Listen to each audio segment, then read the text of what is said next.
Jeffrey ROR s'essuya les mains avec un chiffon, tout en consultant l'horloge du garage. 17h30.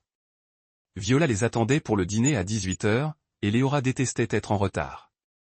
Il attrapa sa veste sur l'établi et désigna d'un signe de tête le cadre de moto customisé qu'il avait soudé. Demain, il aurait terminé le système d'échappement de la Triumph Vintage reconstruite. L'atelier lui donnait plus l'impression d'être chez lui que sa maison actuelle. Ici, les problèmes avaient des solutions logiques. Le métal se pliait selon les lois de la physique.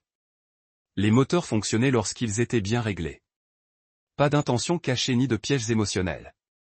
Le trajet jusqu'à la maison de Viola dura 12 minutes à travers les rues bordées d'arbres de Gênes. Jeffrey gara son pick-up dans l'allée derrière la berline de Léora. Elle était déjà à l'intérieur, probablement en train d'aider à préparer le dîner. Viola Grieve insistait pour ses repas du dimanche depuis qu'il avait épousé sa fille 3 ans plus tôt. Jeffrey s'en fichait. Viola le traitait mieux que sa propre mère ne l'avait jamais fait. Il marqua une pause avant de sortir du camion, observant par la fenêtre de la cuisine. Léora se déplaçait dans le petit espace avec une aisance éprouvée, gesticulant tout en parlant. Viola se tenait devant la cuisinière, hochant la tête sans sourire. Même de l'extérieur, Jeffrey sentait la tension entre eux. « Tu es à l'heure » dit Viola lorsqu'il franchit la porte d'entrée. Elle se tenait devant la cuisinière, remuant quelque chose qui sentait le romarin et l'ail. Léora met la table. « Besoin d'aide ? Asseyez-vous. Vous travaillez trop. » Jeffrey s'installa dans son fauteuil habituel à la table de la cuisine. Viola se déplaçait avec détermination dans sa petite cuisine. Ses cheveux gris étaient tirés en arrière en un chignon pratique. À 59 ans, elle restait alerte. Elle dirigeait un petit cabinet comptable depuis le garage aménagé derrière la maison. Elle disait ce qu'elle pensait. Jamais joué. Il y a une odeur bizarre dans la sauce, lança Léora depuis la salle à manger. Rien de mal, répondit Viola sans lever les yeux de la marmite. Jeffrey perçut la tension dans sa voix. Ces petites tensions s'accumulent depuis des mois. Léora lançait des critiques subtiles. Viola ripostait. Aucune des deux femmes n'abordait jamais le vrai problème, quel qu'il soit. Comment se porte la moto Patterson demanda Viola à Jeffrey. Bien. Ce sera fait d'ici mercredi. Les nouveaux systèmes d'échappement me posent problème, mais je trouverai une solution. Tu le fais toujours. Viola verse de la sauce dans un saladier. C'est ce que j'aime chez toi, Jeffrey. Tu arranges les choses comme il faut. Prends ton temps. Fais-le bien. Comment se porte la bouchée Patterson demanda-t-elle. Bien. Ce sera fait d'ici mercredi. Léora entra de la salle à manger en caressant sa robe bleu marine. Salut, mon chéri. Elle embrassa la joue de Jeffrey, ses lèvres fraîches contre sa peau. Maman, la table est prête. J'ai utilisé la belle porcelaine. Les assiettes de tous les jours sont parfaites. Viola dit, c'est le dîner du dimanche. On devrait faire quelque chose de spécial. On est en famille. Jeffrey observait cet échange avec un malaise grandissant. Il se passait quelque chose qu'il ne comprenait pas. Le sourire de Léora semblait forcé. Les réponses de Viola étaient teintées de désapprobation. Ils s'attablèrent pour un rôti et des pommes de terre. La nourriture était excellente, comme toujours. Viola croyait en une alimentation saine. De grosses tranches de viande, des légumes encore croquants, une sauce assez onctueuse pour napper la cuillère. Léora parla de son travail au collège. Des élèves difficiles qu'elle accompagnait. Un garçon de 12 ans dont les parents traversaient un divorce difficile. Les enfants qui se comportaient mal en classe, dit Léora en coupant sa viande en morceaux précis. Colère, agressivité, signe classique d'un traumatisme. Quel genre de traumatisme, demanda Jeffrey. Violence, physique, probablement émotionnelle. Le père a des problèmes de colère. Comment le sait-on? L'expérience. On apprend à lire les signes. Léora but une gorgée de vin. J'ai recommandé une thérapie familiale, mais le père refuse d'y participer. Jeffrey écoutait, coupant sa viande en carrés précis. Quelque chose dans le ton de Léora le dérangeait. Trop confiante, trop sûre de son diagnostic basé sur des informations limitées. Peut-être que le père est simplement stressé, dit Jeffrey. Le divorce est dur pour tout le monde. La maltraitance est une maltraitance, répliqua Léora. Les enfants ne mentent pas sur ces choses-là. Viola posa sa fourchette. Les enfants font des erreurs, se méprennent sur les choses, pas sur la maltraitance. Chacun voit ce qu'il veut voir, dit Viola en regardant sa fille droit dans les yeux, surtout quand cela sert ses intérêts. La conversation s'interrompit brusquement. Le visage de Léora pâlit, puis rougit. Qu'est-ce que cela signifie, demanda Léora. Rien de précis, dit Viola, mais ses yeux ne quittèrent pas le visage de sa fille. Juste que tirer des conclusions hâtives peut être dangereux. Jeffrey sentit la température dans la pièce chuter de plusieurs degrés. Il s'était retrouvé dans une situation plus grave qu'un simple désaccord sur une affaire étudiante. Viola s'enquit de son entreprise et s'il envisageait d'embaucher de l'aide pour gérer la demande croissante. J'aime travailler seul, dit Jeffrey, reconnaissant du changement de sujet. On ne peut pas se développer sans déléguer, dit Léora, semblant retrouver son calme. Je n'arrête pas de lui dire que Jeffrey a assez de talent pour diriger une vraie entreprise, mais il est trop prudent. La prudence n'est pas toujours mauvaise, dit Viola. Il ne faut pas se précipiter. La confiance prend du temps à s'instaurer. Facile à détruire. Jeffrey surprit le regard que Viola lança à Léora. Pas hostile, mais cool. Mesurant. Il avait déjà remarqué cette tension, mais ne l'avait jamais comprise. Léora avait réussi, était respectée dans la communauté. Une conseillère d'orientation qui semblait sincèrement se soucier des enfants. Quelle mère ne serait pas fière? Je crois que je... Viola s'interrompit au milieu de sa phrase. Sa main se porta à sa poitrine, les doigts écartés sur son chemisier. Maman. Léora se pencha en avant, la voix aiguë, inquiète, car le visage de Viola pâlit puis grisonna. La sueur perlait sur son front malgré l'air frais du soir qui entrait par la fenêtre ouverte. Je sens que la voix de Viola s'estompa. Sa respiration devint superficielle, rapide. Jeffrey s'écarta de la table, son entraînement militaire reprenant le dessus. Viola, qu'est-ce qui ne va pas? Elle essaya de se lever, s'agrippant au bord de la table pour se soutenir. Ses jambes fléchirent. Jeffrey la rattrapa avant qu'elle ne touche le sol, ses bras encerclant sa silhouette frêle. Appelez le 911. Dit Jeffrey en aidant Viola à s'asseoir sur le sol de la cuisine. Léora chercha son téléphone à tâtons, les mains tremblantes tandis qu'elle composait le numéro. Oui, j'ai besoin d'une ambulance. Ma mère fait une crise. Jeffrey vérifia le pouls de Viola à son poignet. Faible, irrégulier. Sa peau était moite et froide. Il pencha sa tête en arrière, vérifia ses voies respiratoires. Claire, mais sa respiration devenait superficielle. Pas de pouls, dit Jeffrey en posant ses doigts sur son cou. Rien qui ne le pousse à poser ses mains sur sa poitrine et à commencer les compressions. Il compta à voix basse. 30 compressions, 2 insufflations. Il avait appris cela à l'armée 15 ans plus tôt, mais la mémoire musculaire prenait le dessus. Où est l'ambulance? Demanda-t-il, sans interrompre les compressions. Elles arrivent, dit Léora en faisant les 100 pas derrière lui. Dans 5 minutes. Jeffrey appuya plus fort, sentant ses côtes se contracter sous ses paumes. Mieux vaut des côtes cassées que la mort. Le corps de Viola était si petit, si fragile. Il essaya de ne pas penser à la force qu'il utilisait. Allez, Viola, murmura-t-il entre deux compressions. Reste avec moi. Au 15e cycle, les yeux de Viola s'ouvrirent brusquement. Elle saisit le bras de Jeffrey avec une force surprenante et l'attira contre elle. Sa voix était à peine un murmure. Cours pour ma fille. Jeffrey la fixa du regard. Quoi? L'autre main de Viola déplaça sa poche, en sortit son téléphone. Elle le plaqua dans la paume de Jeffrey et referma ses doigts dessus. Cache ça, murmura-t-elle. Des preuves. Viola. De quoi parlez-vous? Elle desserra son étreinte, ses yeux se révulsèrent. Jeffrey reprit les compressions, mais il la sentait s'éloigner. Les ambulanciers arrivèrent 4 minutes plus tard, leur matériel claquant par l'étroite porte de la cuisine. Jeffrey s'écarta tandis qu'il prenait le relais, les regardant travailler avec une efficacité professionnelle. Ils fixèrent des moniteurs insérés dans 4, utilisèrent un défibrillateur. La cuisine embauma une odeur d'ozone et de peur. Depuis combien de temps est-elle inconsciente? Demanda l'un des ambulanciers. 8 minutes, répondit Jeffrey. Peut-être 9. Ils s'occupèrent de Viola pendant 20 minutes avant de la faire monter dans l'ambulance. Jeffrey les accompagna, tandis que Léora suivait dans sa voiture. Son visage était ruisselant de larmes qui semblaient sincères sous les gyrophares et auraient pu faire fuir l'hôpital. Ils attendirent sur des chaises en plastique qui sentaient le désinfectant et les rêves brisés. La salle d'urgence bourdonnait d'une activité silencieuse. Les infirmières circulaient entre les rideaux.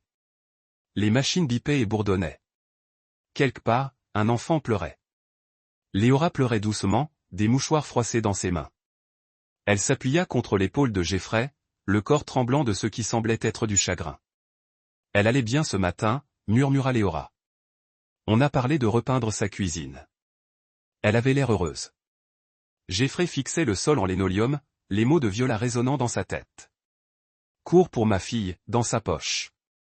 Son téléphone lui semblait lourd. Pourquoi Viola disait-elle une chose pareille? De quelle preuve parliez-vous, monsieur ROR? Un médecin en blouse verte s'approcha de lui, le visage grave. Je suis le docteur Martinez. Je suis désolé. Nous avons fait tout ce que nous pouvions. Votre belle-mère a fait un arrêt cardiaque massif. Les dégâts étaient trop importants. Léora sanglota plus fort. Jeffrey la prit dans ses bras, mais son esprit était ailleurs. Viola était en bonne santé, active. Son dernier examen médical était positif. Une crise cardiaque pouvait arriver à tout le monde, mais le moment semblait mal choisi. Y avait-il une maladie sous-jacente? Demanda Jeffrey. Nous en saurons plus après l'autopsie, dit le docteur Martinez. Mais parfois, ces choses arrivent sans prévenir. Je suis profondément désolé pour votre perte. Après le départ du médecin, Léora se tourna vers Jeffrey. Que vous a-t-elle dit? À la fin, Jeffrey croisa son regard, cherchant quelque chose qu'il ne pouvait nommer. Elle dit qu'elle nous aimait. Léora hocha la tête, de nouvelles larmes coulant sur ses joues. Elle ne nous aimait pas, ni l'une ni l'autre. Mais Jeffrey se souvenait de la froideur de la voix de Viola lorsqu'elle lui avait parlé pendant le dîner. La tension qui montait depuis des mois, l'avertissement qu'elle lui avait donné dans son dernier souffle, il avait mis le téléphone de Viola dans sa poche et s'était demandé quel secret il pouvait bien contenir. Le funérarium sentait le lys et le cirage. Jeffrey se tenait à côté de Léora à l'entrée de la chapelle, serrant la main de gens qu'il connaissait à peine. Des professeurs du collège, des clients du cabinet comptable de Viola, des voisins qui se souvenaient de la jeunesse de Léora. C'était une femme si bien, dit Madame Patterson, dont Jeffrey construisait la moto du mari. Elle aidait toujours aux collectes de fonds communautaires.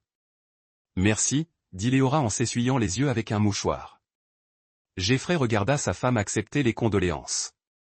Son chagrin semblait parfait. La bonne dose de larmes. Le ton juste dans sa voix. Mais quelque chose clochait. Sa posture était trop contrôlée. Ses réponses trop rodées.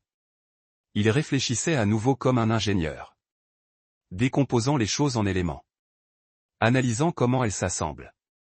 Un homme que Jeffrey ne reconnut pas entra dans la chapelle.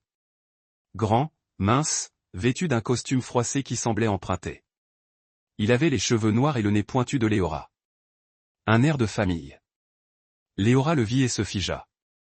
L'homme s'approcha du cercueil, resta là un long moment, puis s'approcha d'eux. Léa, dit-il.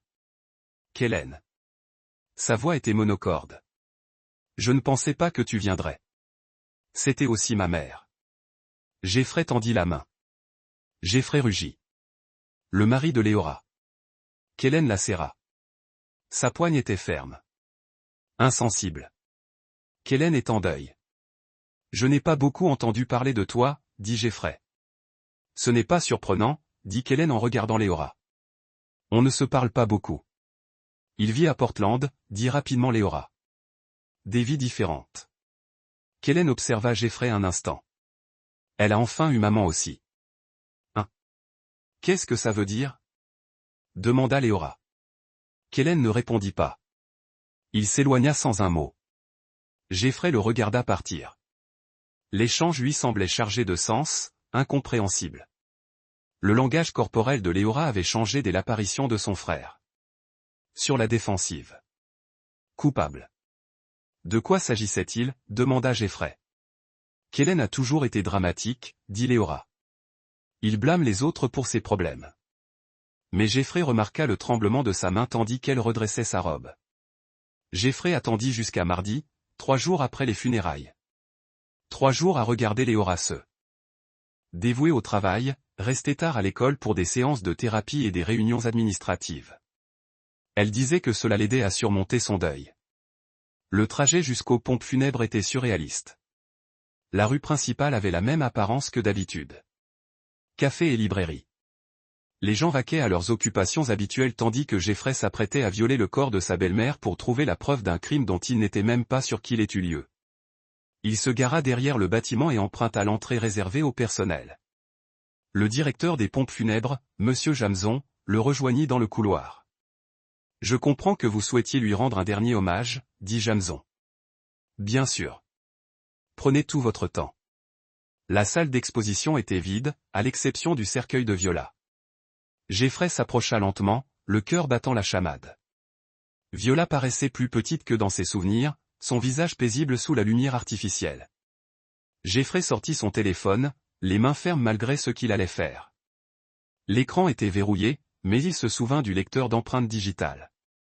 La technologie qui lui avait semblé pratique quelques jours auparavant lui semblait désormais une violation de la vie privée. Il souleva la main froide de Viola et appuya son index sur le bouton d'accueil. Le téléphone se déverrouilla avec une légère sonnerie, anormalement forte dans la pièce silencieuse où Jeffrey se serrait l'estomac tandis qu'il parcourait ses messages récents. La plupart étaient des confirmations de rendez-vous de routine pour ses clients comptables, des messages avec des voisins concernant des événements communautaires. Mais il trouva ensuite un fil conducteur avec Kellen et son nom changea. Viola. Elle tend un piège à Jeffrey.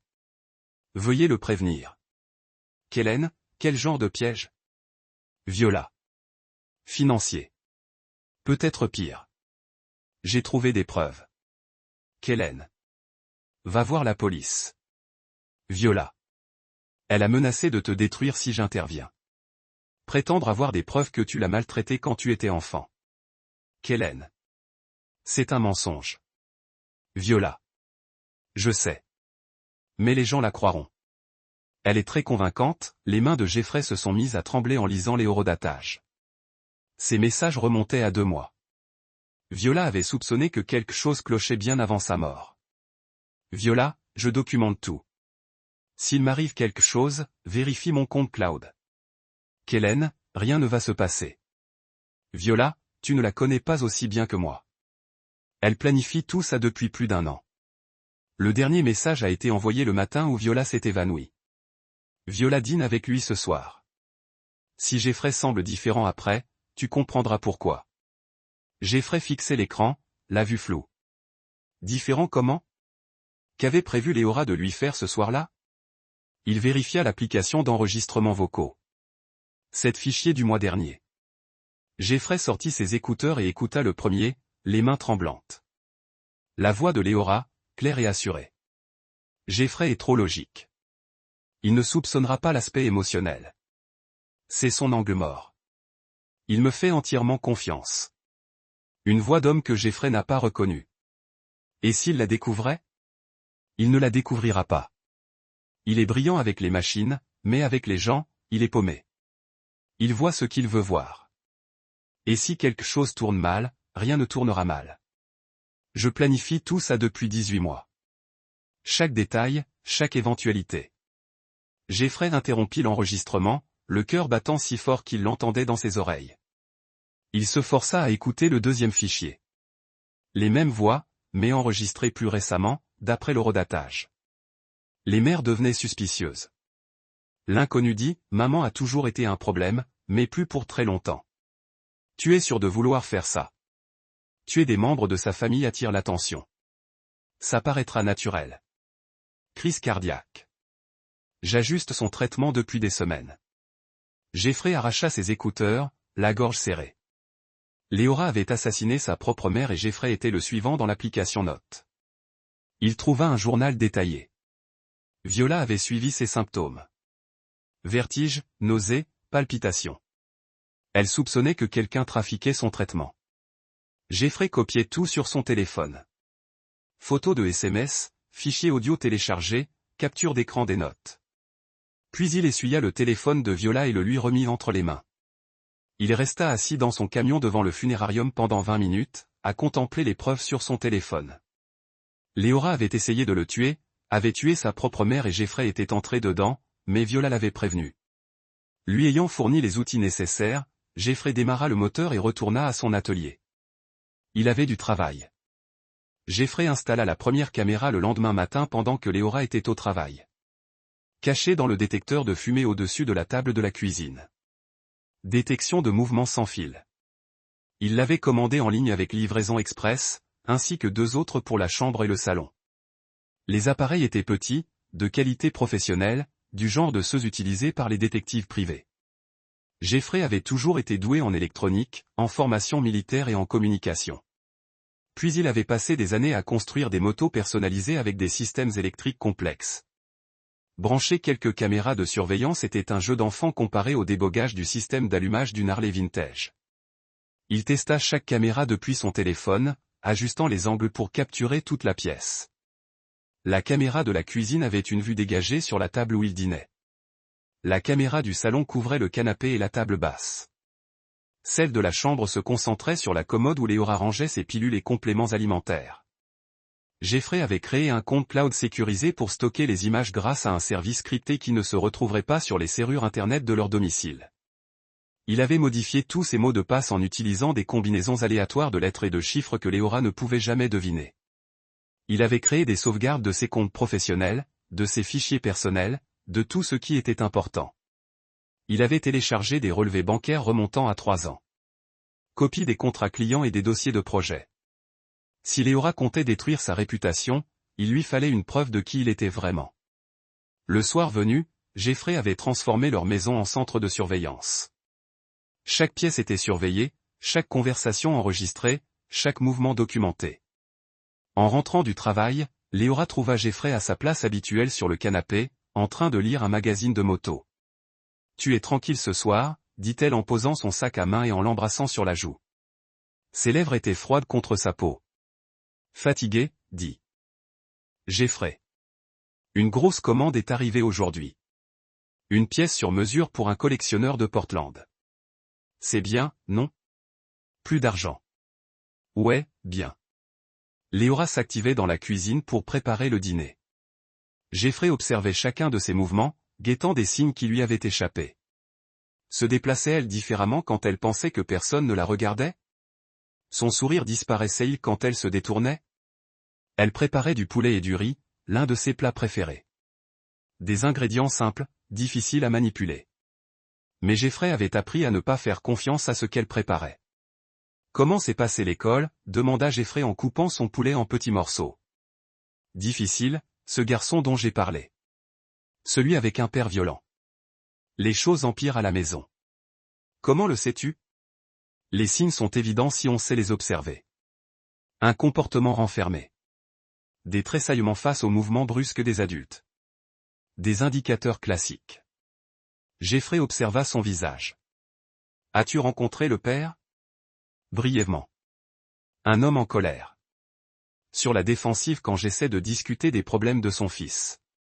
Peut-être est-il simplement frustré. Le divorce est stressant. Le visage de Léora se durcit légèrement. Un abus est un abus, Jeffrey. Il n'y a aucune excuse pour blesser un enfant, mais on ne sait jamais avec certitude que c'est ce qui se passe. J'en sais assez.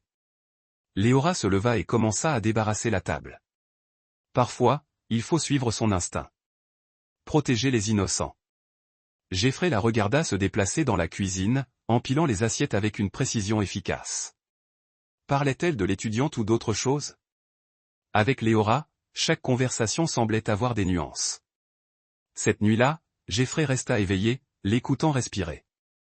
Depuis combien de temps préparais-tu cela? Des mois? Des années? Et pourquoi? Ils avaient une belle vie ensemble, des revenus stables, pas de problème majeur.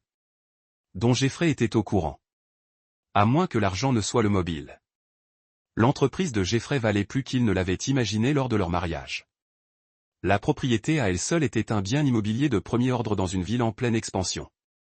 La liste de clients représentait des années de relations tissées.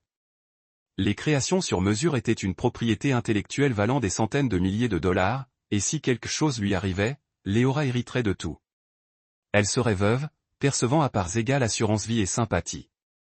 L'épouse endeuillée qui avait tant fait pour aider son mari en difficulté. Jeffrey se leva silencieusement et alla aux toilettes. Il se regarda dans le miroir. Cheveux bruns grisonnants aux tempes. Des rides autour des yeux à force de plisser les yeux devant des soudures pendant 15 ans. Un visage ordinaire. Un visage digne de confiance. Le genre de visage que les gens regrettaient lorsqu'il apparaissait dans les nécrologies. Mais plus maintenant. Jeffrey avait désormais les caméras, les enregistrements, les preuves nécessaires pour prouver ce que Léora préparait réellement. La semaine suivante, Jeffrey modifia subtilement ses habitudes. Il commença à boire du café dans une tasse de voyage qu'il gardait au magasin plutôt que dans la cafetière. Léora préparait son déjeuner à la maison. Elle apportait son déjeuner dans une glacière au lieu de manger ce qu'elle lui avait préparé. De petits changements qui ressemblaient à de nouvelles habitudes, pas à un comportement suspect. Il paraissait plus fatigué que d'habitude. Distraite, Léora pensait que ce qu'elle lui faisait fonctionnait. Et il documentait tout, chaque repas, chaque boisson, chaque conversation. Montant un dossier qui la détruirait le moment venu. La première attaque eut lieu un mercredi matin. Jeffrey était en train de régler le carburateur d'une Harley quand son téléphone sonna. « Jeffrey, c'est Mike Patterson. Il faut que je te parle de ma moto. » « Bien sûr. »« Qu'est-ce qui ne va pas ? » ?»« J'ai entendu parler de problèmes à la maison. »« Des problèmes de colère. » Jeffrey posa sa clé à molette. « Quoi ? » ?»« Écoute, je ne veux pas me mêler de tes affaires personnelles, mais si tu as des problèmes, tu devrais peut-être te faire aider avant de finir ma moto. » « Qui t'a dit que j'avais des problèmes ? » ?»« Un ami qui travaille au district scolaire m'a dit, ta femme a mentionné que tu étais agressif ces derniers temps. » Violence verbale. Jeffrey avait froid. « Ce n'est pas vrai. » »« Peut-être pas. Mais je ne peux pas prendre de risques. Je récupérerai mon vélo cet après-midi. Payez pour le travail que vous avez fait jusqu'à présent. » La ligne a été coupée. Jeffrey fixait son téléphone. Léora travaillait pour le district scolaire. À combien de personnes avait-elle parlé ? Que leur avait-elle dit cet après-midi-là ? Le docteur Rebecca Nash, du collège, a appelé. « Monsieur ROR, voici le docteur Nash, le directeur du collège Westside. Je travaille avec votre femme. Quelque chose ne va pas ? J'appelle parce que Léora a mentionné que vous étiez stressé ces derniers temps. Vous avez des difficultés à la maison. De quel genre de difficultés s'agit-il ? Elle s'inquiète pour votre santé mentale. Elle a dit que vous étiez paranoïaque, méfiant. Elle craint que vous ayez besoin d'une aide professionnelle. » Jeffrey a pesé ses mots. « Je vais bien, docteur Nash. Je suis juste occupé avec le travail, bien sûr, mais si jamais vous avez besoin de parler à quelqu'un, je peux vous recommander d'excellents conseillers. » Après avoir raccroché, Jeffrey a vérifié l'historique de son navigateur. Quelqu'un avait accédé à son ordinateur.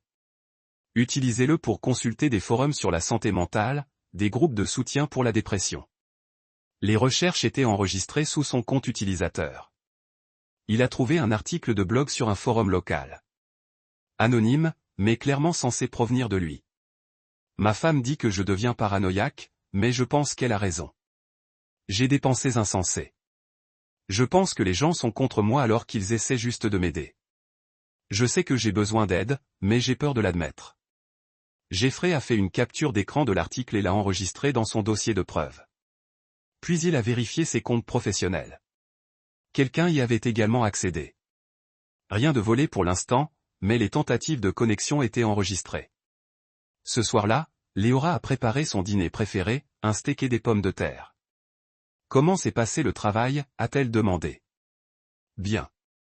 Tu as l'air tendu. » Jeffrey coupa son steak en petits morceaux, scrutant son visage. Mike Patterson annula sa commande. « Oh non, quoi ? » demanda-t-il. J'étais en colère. Léora fronça les sourcils. C'est étrange. Où a-t-il pu entendre une chose pareille ? Bonne question. Elle tendit la main par-dessus la table et lui toucha la main. Tu devrais peut-être parler à quelqu'un. Tu es stressé ces derniers temps. Jeffrey ne s'est pas éloigné, n'est-ce pas ? Tu étais distant, méfiant. Tu te souviens la semaine dernière, quand tu as cru que j'avais déplacé tes outils ? Jeffrey se souvenait qu'il cherchait une clé à molette précise et ne la trouvait pas. Léora avait suggéré qu'il l'avait égarée, mais maintenant il se demandait si elle l'avait cachée délibérément. Cela avait créé un petit moment de confusion auquel elle pourrait se référer plus tard. J'ai trouvé une clé à molette, dit Jeffrey. Où était-elle, exactement là où je l'avais laissée? Léora lui serra la main. Tu vois, c'est ce que je veux dire. Tu doutes de toi. Ce n'est pas ton genre. Jeffrey hocha la tête. Tu as peut-être raison. Mais intérieurement, il calculait. Chaque mot qu'elle prononçait était une preuve supplémentaire. Un autre clou dans son cercueil. Jeffrey avait rencontré Kellen dans un restaurant en périphérie de Gênes. Terrain neutre. Kellen avait appelé ce matin-là, alors ils avaient besoin de parler. Tu ressembles à ce que Kellen a dit quand Jeffrey s'est assis. Merci. Kellen buvait du café, noir. Ses yeux étaient injectés de sang, mais il semblait sobre. Concentré. J'ai repensé à ce que maman t'a dit Kellen. Cours pour ma fille. Elle le pensait littéralement. Jeffrey a ajouté du sucre dans son café. Parle-moi de Warren Bly. La tasse de Kellen s'est arrêtée à mi-chemin de ses lèvres. Comment connais-tu ce nom? J'ai trouvé un SMS sur le téléphone de ta mère. Entre vous deux, avant sa mort, Kellen a pris son café. Warren est sorti avec Léora à la fac. Un type sympa. Étudiant en pédagogie. Ils ont été ensemble pendant 6 mois. Que lui est-il arrivé? Une overdose. Des somnifères mélangés à de l'alcool. Tout le monde a dit que c'était un suicide. Mais tu ne le penses pas, Warren n'était pas suicidaire. Il l'était. Il prévoyait de demander Léora en mariage. Il avait la bague et tout. Et soudain, il est mort. Jeffrey se pencha en avant.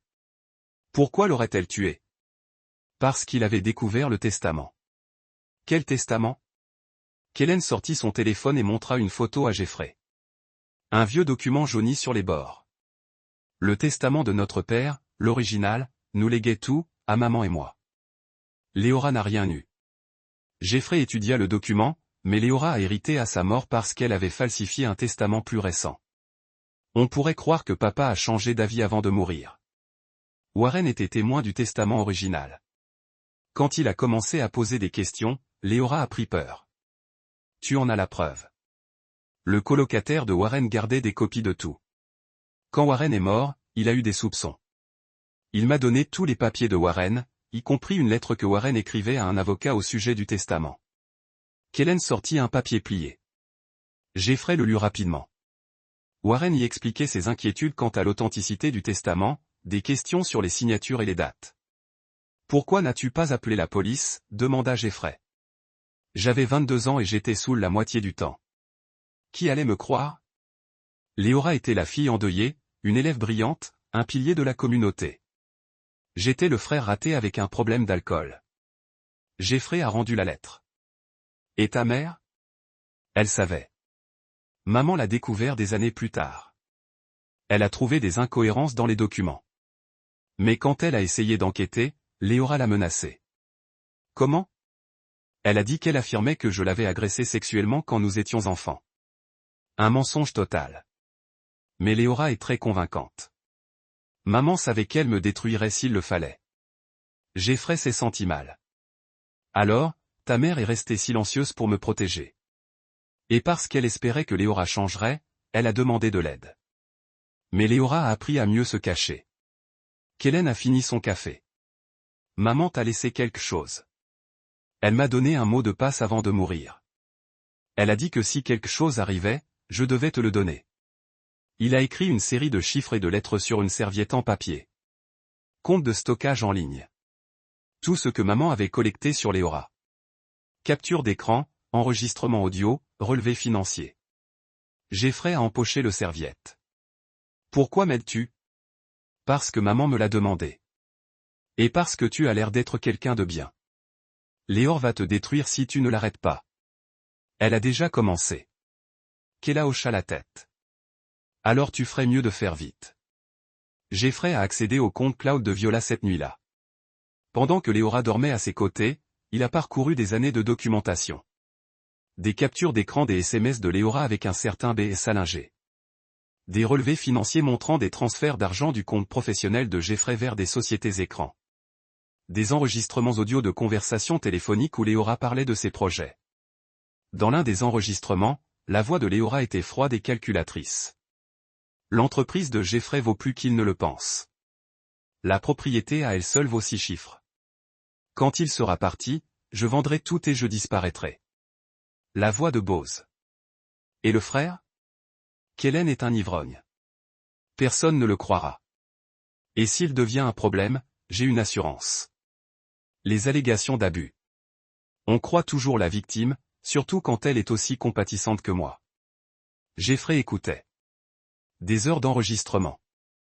Léora préparait cela depuis plus d'1 an, étudiant les habitudes de Jeffrey, ses faiblesses, et construisant son dossier contre lui. Le lendemain matin, Jeffrey appela Nat Kittredge, son plus vieil ami. Ils avaient servi ensemble en Afghanistan et avaient ouvert leur boutique l'une à côté de l'autre à leur retour. « J'ai besoin d'un service, dit Jeffrey. Dites-moi. Pouvez-vous gérer mes affaires pendant quelques jours? Je dois disparaître. Nat ne posait pas de questions. Jamais. C'était le genre d'ami qu'il était. Jeffrey a fait ses valises et est parti pendant que Léora était au travail. Il a conduit jusqu'à un motel en dehors de la ville et s'est enregistré sous un faux nom. Puis il a appelé Samantha Givant. Sam avait travaillé au collège jusqu'à il y a 6 mois. Elle est partie subitement après ce que l'administration a appelé des divergences créatives. Jeffrey l'avait rencontrée à un barbecue communautaire. Il l'avait trouvée perspicace et observatrice. J'ai entendu parler de Viola, a dit Sam lorsqu'ils se sont rencontrés dans un café. Je suis désolé. Merci. Je dois te poser des questions sur Léora. L'expression de Sam s'est durcie. Et elle? Pourquoi as-tu vraiment quitté l'école? Sam a remué lentement son café au lait. Je l'ai surprise en train d'accéder au dossier d'élèves auquel elle n'était pas affectée. Évaluation psychiatrique, notes de thérapie, création de faux récits sur les abus au sein des foyers d'élèves. Pourquoi ferait-elle ça? Contrôle. Léora aime avoir de l'influence sur les gens. Je l'ai signalé au RH, mais elle a prétendu que je la harcelais. Elle a fait croire que c'était moi le problème. Tu gardais des archives? Capture d'écran, échange de mails, tout. Sam se pencha en avant. Ta femme est dangereuse, Jeffrey. Elle détruit les gens pour le plaisir. Jeffrey passa 3 jours au motel à laisser croire à Léora qu'il avait fait une dépression nerveuse. Il se fit porter pâle à son magasin, ignora ses SMS et ses appels, la laissa paniquer. Point. Le 4e jour, Léora demanda la séparation. Une ordonnance de protection était jointe, affirmant que Jeffrey l'avait menacée et avait besoin d'une évaluation psychiatrique. Jeffrey sourit lorsque Nat lui apporta les papiers. Elle joua son jeu, et maintenant, demanda Nat. Maintenant, je joue le mien. Jeffrey rentra chez lui un vendredi soir. Léora faisait des cartons dans la chambre, se déplaçant avec efficacité. Elle leva les yeux lorsqu'il entra, le visage exprimant la surprise et la peur. Jeffrey, je ne m'attendais pas à ce que tu reviennes si tôt. Je sais, dit-il. Semaine intéressante. Tu as meilleure mine, plus lucide. Jeffrey s'assit sur le lit et la regarda plier ses vêtements. J'ai trouvé des choses pendant mon absence. J'ai eu le temps de réfléchir. Quel genre de choses? Jeffrey sortit son téléphone et passa un enregistrement audio. La voix de Léora emplit la pièce. Jeffrey est trop logique. Il ne soupçonnera pas l'aspect émotionnel. C'est son angle mort. Léora pâlit. Où as-tu trouvé ça? Le téléphone de ta mère. Elle a tout enregistré. Léora. Chaque conversation, chaque plan. La main de Léora tremblait tandis qu'elle posait son pull. Tu ne comprends pas ce que tu entends. Je comprends parfaitement. Jeffrey se leva. Warren Bly, le testament de ton père. L'argent que tu as volé sur mes comptes professionnels. Dois-je continuer? Ce sont des mensonges. Alors explique-moi ça. Jeffrey lui montra une capture d'écran de ses SMS avec B. Salinger. Discussion sur la liquidation des biens de Jeffrey après son accident. Léora recula vers la porte. Tu es malade, Jeffrey. Paranoïaque. C'est pour ça que j'ai demandé la protection. Bonne stratégie. Fais-moi paraître instable avant de me tuer. Comme tu l'as fait avec ta mère. Maman a eu une crise cardiaque. Maman a été empoisonnée. Des sédatifs ont été mélangés à ces médicaments contre l'hypertension. L'autopsie le prouvera. Le masque de Léora a finalement glissé. Son visage est devenu froid, calculateur. Personne ne vous croira. Mon avocat présentera les preuves lundi matin. Cheyenne Brock est très minutieux. Jeffrey est passé devant elle pour aller à la porte. Vous avez sous-estimé la mauvaise partie de moi. Léora, je ne répare pas que des machines. Je résous des problèmes. Lundi matin, au tribunal, Cheyenne Brock a exposé l'affaire avec une précision chirurgicale, capture d'écran du téléphone de Viola, relevé financier montrant des virements frauduleux, enregistrement audio de Léora discutant du meurtre de Jeffrey. Le juge a examiné les preuves en chambre du conseil tandis que Léora était assise avec son avocat, l'air de plus en plus désespéré. À la reprise de l'audience, le juge s'est adressé directement à Léora. Mademoiselle Grivesor, au vu des preuves présentées, je lève votre ordonnance de protection et émets un mandat d'arrêt à votre encontre. C'est insensé, a déclaré Léora en se levant. Jeffrey a tout inventé. Le juge a brandi un document financier. Cela démontre un vol systématique de votre argent. Les témoignages de votre mari sur 18 mois. Les enregistrements audio détaillent vos plans pour le tuer. Les preuves médicales suggèrent que vous avez empoisonné votre propre mère. Léora regarda Jeffrey pour la première fois. Il vit une peur sincère dans ses yeux. Tu ne prouveras jamais rien de tout cela, dit-elle. Jeffrey sourit. Je l'ai déjà fait. B. Salinger fut arrêté cet après-midi-là sous la menace d'accusation de meurtre. Il a avoué avoir aidé Léora à planifier la mort de Jeffrey. Il a fourni des détails sur la méthode d'empoisonnement et confirmé les antécédents de manipulation et de destruction de Léora. La libération sous caution de Léora s'est vue refuser. Trop de preuves de risque de fuite. Trop de victimes dans son passé. Le procureur l'a inculpé de tentative de meurtre, d'escroquerie, d'usurpation d'identité et d'une douzaine d'autres crimes depuis sa cellule. Léora a appelé Jeffrey une fois. Il a laissé tomber la messagerie vocale. Jeffrey, s'il te plaît. Tu me connais. Je ne te ferai jamais de mal. On me tend un piège. Tu dois me croire. Jeffrey a supprimé le message et lui a envoyé un simple email. Tu as sous-estimé la mauvaise partie de moi. Au revoir. Le procès. Le procès a duré 6 semaines. Jeffrey a témoigné sur la découverte des preuves de Viola. Kellen a parlé au jury de Warren Blee et du testament de leur père. Sam a expliqué comment Léora avait abusé de sa position à l'école. Les deux Salinger ont témoigné sur les plans de Léora en détail, expliquant comment elle avait étudié les habitudes de Jeffrey, planifié de maquiller sa mort en suicide et préparé son deuil pour les lendemains. Le jury a délibéré pendant 3 heures. Coupable de tous les chefs d'accusation. Léora a été condamnée à 25 ans de prison sans possibilité de libération conditionnelle. Jeffrey a vendu la maison 6 semaines après la fin du procès. Trop de souvenirs entre chaque pièce. La cuisine de Viola où elle s'était effondrée. La chambre où Léora avait planifié son meurtre. Le salon où il faisait semblant d'être un couple heureux pendant qu'elle lui empoisonnait lentement la vie. Il a emménagé dans un 2 pièces au-dessus de son atelier de moto. Espace simple, lignes épurées, rien ne laissait présager de tromperie ou de trahison. De la fenêtre de sa cuisine, il pouvait voir l'atelier où il passait le plus clair de son temps. Désormais, un travail honnête, des problèmes simples. Avec des solutions logiques. Son entreprise s'est redressée plus vite que prévu. La nouvelle de l'acte de Léora s'était répandue dans la communauté soudée d'Eugène. Au lieu de sympathie, Jeffrey a reçu du respect. On a apprécié sa gestion de la situation. Méthodique, minutieux, sans drame ni fantasme de vengeance, juste une justice froide et logique. Les commandes augmentent régulièrement. Restauration de motos classiques. Construction sur mesure pour collectionneurs. Une liste d'attente qui s'étendait sur 6 mois. Jeffrey a embauché 2 mécaniciens pour l'aider dans les travaux de base, tandis qu'il se concentrait sur les projets complexes qui requéraient ses compétences spécifiques.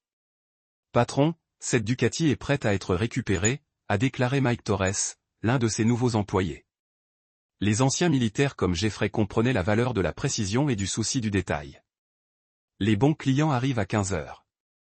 Jeffrey s'est essuyé les mains avec un chiffon et a regardé l'heure. Je reviens dans 1 heure. Il a traversé la ville en voiture jusqu'à la bibliothèque principale d'Eugène où la journaliste locale Rebecca Morrison l'attendait avec un ordinateur portable et un enregistreur numérique. Elle travaillait sur une enquête sur les abus de Léora à l'école. « J'ai les documents judiciaires », dit Rebecca en étalant des papiers sur la table de la bibliothèque. Léora a consulté les évaluations psychologiques d'étudiants qui ne lui étaient pas assignées. Elle a inventé de faux récits de maltraitance dans au moins 12 familles. Jeffrey a examiné les documents, des noms qu'il reconnaissait dans la communauté. De bonnes familles déchirées par les manipulations de Léora. Combien d'enfants ont été touchés, demanda Jeffrey. Difficile à dire exactement. Les districts scolaires sont restés muets sur l'ampleur de la situation, mais j'ai parlé directement à 6 familles. Des parents accusés de maltraitance sur la base des rapports fabriqués de toutes pièces par Léora. Qu'est-il advenu de ces affaires? Abandonnées une fois que les enquêteurs ont réalisé que les preuves étaient fabriquées, mais le mal était fait, des mariages détruits, des enfants traumatisés par leur éloignement de chez eux. Des vies ruinées. Jeffrey pensa au garçon que Léora avait mentionné lors de leur dernier dîner avec Viola. Le garçon de 12 ans dont elle avait accusé le père de maltraitance. Combien d'autres enfants avait-elle utilisé comme arme dans ces jeux psychologiques? Les règlements à l'amiable du district scolaire, poursuivit Rebecca. Un total à 7 chiffres. Ils ont également mis en place de nouvelles procédures de surveillance. Plusieurs conseillers doivent vérifier toute allégation de maltraitance avant qu'elle ne soit signalée aux autorités. Jeffrey hocha la tête. Bien. Cela devrait empêcher que cela ne se reproduise. Et vous? Comment gérez-vous tout cela? Jeffrey réfléchit à la question. 6 mois plus tôt, il était un mari confiant qui croyait en la bonté fondamentale des gens. Maintenant, il comprenait que certains individus étaient capables de méchancetés extraordinaires. Cette méchanceté pouvait arborer un visage bienveillant et parler d'une voix inquiète. « Je vais bien, » dit Jeffrey. « Mieux que bien. » Après l'entretien, Jeffrey se rendit au centre des anciens combattants en périphérie de la ville. Kellen l'attendait sur le parking, plus en forme que jamais. Vêtements propres, yeux clairs, 3 mois de sobriété, et ce n'est pas fini. Comment se passe le programme, demanda Jeffrey. Des bons et des mauvais jours, mais plus de bons ces derniers temps. Kellen fit un geste vers le bâtiment derrière lui. Nous aidons 12 hommes en ce moment. Tous des anciens combattants qui ont du mal à s'adapter à la vie civile. C'est Viola. L'argent que tu utilises. Une partie.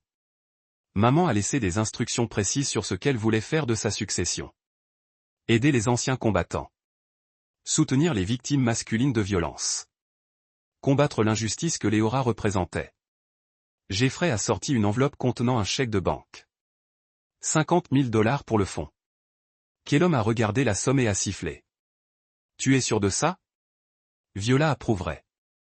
Elle croyait qu'il fallait résoudre les problèmes, pas seulement s'en plaindre.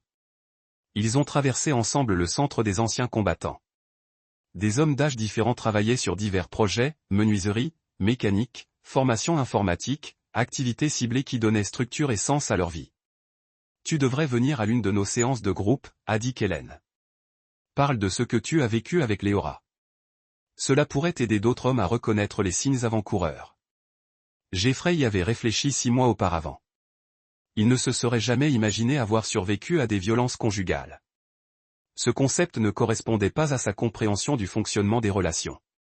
Les hommes forts n'étaient pas des victimes. Les personnes logiques ne se laissaient pas manipuler, mais Léora avait prouvé que ces hypothèses étaient fausses. Elle avait identifié ses faiblesses et les exploitait systématiquement. Seule l'intervention de Viola lui avait sauvé la vie. Jeffrey avait peut-être dit, quand je serai prêt. Le premier anniversaire de la mort de Viola, Jeffrey se rendit au cimetière du Mont Calvaire, tandis que l'automne teintait les collines autour d'Eugène de nuances dorées et cramoisies. L'air était chargé d'un parfum de fumée de bois et de feuilles mortes, vif et annonciateur de l'hiver. Il se gara près de l'entrée principale du cimetière et traversa une pelouse soigneusement entretenue jusqu'à la tombe de Viola. La pierre tombale était en granit simple. Pas de décorations élaborées ni d'inscriptions émouvantes, juste des faits. Viola Marie Grieve, née en 1965, décédée en 2024. Mère et amie bien-aimée. Jeffrey avait posé le téléphone de Viola sur la pierre tombale. Il l'avait effacé des semaines auparavant et réinitialisé aux paramètres d'usine. La preuve n'était plus nécessaire. Justice avait été rendue. Léora purgeait 25 ans de prison ferme. B. Salinger avait été condamné à 15 ans de prison pour complot en vue de commettre un meurtre. Le téléphone paraissait insignifiant. Aujourd'hui, ce n'était plus qu'un simple appareil technologique désuet, mais il sauva la vie de Jeffrey aussi sûrement qu'une arme ou un bouclier. Tu as fait plus que me protéger, dit Jeffrey doucement, sa voix portant à travers le cimetière désert. Tu m'as appris à me battre intelligemment, à utiliser mon cerveau plutôt que mes poings, à monter un dossier plutôt que de chercher vengeance. Une brise souffla dans les chênes entourant le cimetière, éparpillant des feuilles jaunes sur la tombe. Quelque part au loin, une cloche d'église annonçait l'heure. La vie poursuivait son rythme régulier. Tandis que Jeffrey disait au revoir à la femme qui lui avait donné une seconde chance, il pensa à Léora.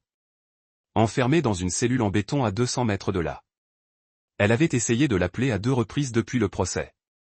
Jeffrey avait bloqué son numéro sans écouter les messages. Certains ponts autrefois brûlés doivent le rester. J'espère que tu es en paix, dit Jeffrey, sachant qu'elle ne pouvait faire de mal à personne. Jeffrey resta là quelques minutes encore, regardant les nuages dériver dans le ciel d'automne. Puis il fit demi-tour et retourna à son camion. Il ne se retourna pas vers sa tombe. Le passé était révolu. L'avertissement de Viola avait été entendu. Son sacrifice avait du sens. Jeffrey rentra chez lui dans son simple appartement au-dessus de l'atelier, où le travail honnête l'attendait et où l'avenir s'étendait comme une route ouverte. Il avait survécu au piège de Léora, non par chance ni par hasard, mais grâce à une planification minutieuse et une exécution méthodique. Parfois, l'approche logique était la bonne. Ce soir-là, dans son appartement, Jeffrey ouvrit une bouteille de bière et s'assit sur son canapé, passant en revue les commandes de la semaine. 3 constructions personnalisées, 2 restaurations de voitures anciennes, un flux de revenus réguliers provenant de personnes appréciant le savoir-faire de qualité. Son téléphone vibra, un SMS d'un client potentiel. Quelqu'un à Seattle voulait une Harley personnalisée pour une tournée à travers le pays. Un gros projet, un bon salaire, un travail honnête, Jeffrey tapa sa réponse, puis posa le téléphone. Dehors, Eugène s'installa dans son rythme du soir. Des familles dînaient, des étudiants préparaient leurs examens, des gens menant une vie normale dans une communauté où les enfants étaient plus en sécurité grâce à l'élimination d'un prédateur. Jeffrey avait joué son rôle. Sous cette protection, il a utilisé ses compétences pour résoudre un problème qui aurait pu détruire plusieurs vies. Il avait choisi la logique plutôt que l'émotion, les preuves plutôt que les accusations, la justice plutôt que la vengeance. L'appartement était paisible, propre, exempt de mensonges et de manipulations. Jeffrey termina sa bière et alla se coucher, dormant sans rêve pour la première fois depuis des mois.